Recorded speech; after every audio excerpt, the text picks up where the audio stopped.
appreciate religion being brought to us at this podium, wherever it is, from whatever it is. It's not appropriate. This isn't the place. I love that you go to church. I love that you do it in your homes. That's a great place for it. I don't appreciate it here.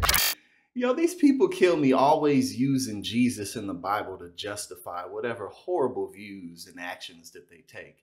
You know, taking their views to these meetings like, excuse me, but according to 2 Timothy chapter 3, verse 42, Jesus don't like you coloreds and Jesus don't want my son mingling with any of you weird people in your satanic ways. Like, God, like,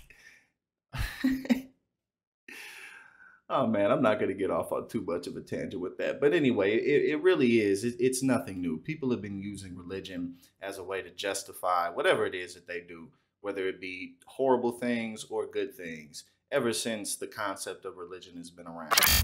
I also wanted to say that I will always be an advocate for our kids that are marginalized to whatever community that is, whether it be SPED, whether it be our transgender students, whether it be our children of color, whatever it is.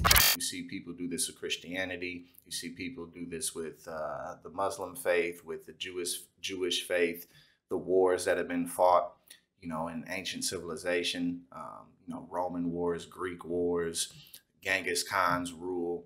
You know, most of the time, these rulers are doing things in the names of gods that they believe are serving them. So this is no new concept, but it is funny to see it infiltrate the school system in such a way to where, you know, this woman has to say, this just isn't the place for that.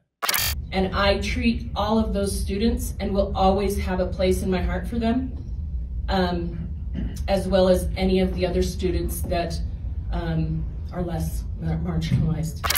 And look, at the end of the day, one of the common tropes that's used as an argument against, you know, doing something about climate change, for instance, is, you know, people who live on coastal cities can just sell their homes and move. Well, if you live in a school district where your child is attending, you know, an institution where maybe there's something in the culture or something in the curriculum that you don't agree with, and you can either homeschool them or send them to another private school or, you know, pack your bags and move, which of course is not so easy to do. So not even to get off too much off into a tangent about that. But again, it is a common trope that you see on the right wing when we talk about, you know, taking action on social issues and economic issues that really not only will benefit the middle class at large, but also, you know, just society at large therein. You know, you see these types of arguments.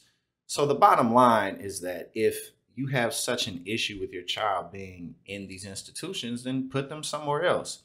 And it's really that simple. I got on this board to help our students, and that's what I do, and I love all of them. So that's all I have. And of course, while, you know, these people are hyper focused on the ideas of, you know, indoctrination, you know, liberal indoctrination, basically that's what it is.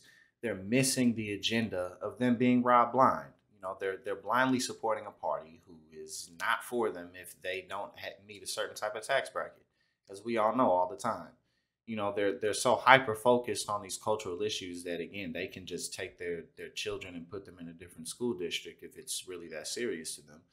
And they're missing the point of access to a legal abortion is being actively robbed from us. Nothing's being done about our economic conditions. Rent everywhere, the cost of living, period, continues to rise in cities all over America. Inflation is insane. The economy hasn't been good.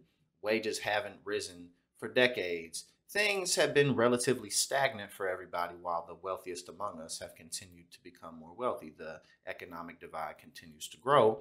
And we have a Democratic Party that, you know, just blows their chances time after time to really capitalize and deliver for the public at large.